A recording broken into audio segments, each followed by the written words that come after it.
มาดอกเจียงตุงนะมากินไก่ว้อง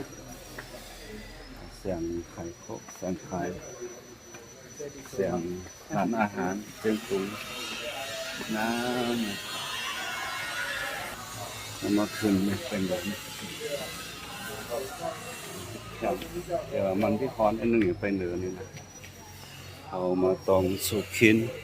วิวเจียงตุงครับ VIP อ๋อนี่เป็น VIP กันนะครับโอ้แคมป์อันนี้เป็นเฮ็ดออกมา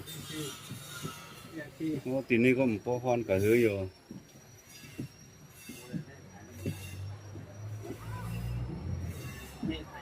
อันนี้วัดจอมค่ำอยู่แต่เป็นตึกแม่อยู่อ๋อสวยกินก็แค่นะคำน้ำคำวิวสวยแต่อ๋อหลงวิวสวยแต่ใครมาครับ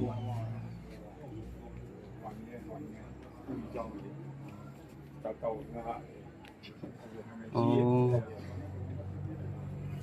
กว้างเลยอ๋อ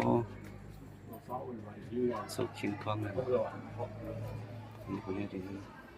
ปิดน้ำเขาเห็ดโฮงอันนี้ก็แข็งโฮงแบบมีหลังไปเห็ดตีเมืองเขาเห็ดโฮงอยู่ห้องนอน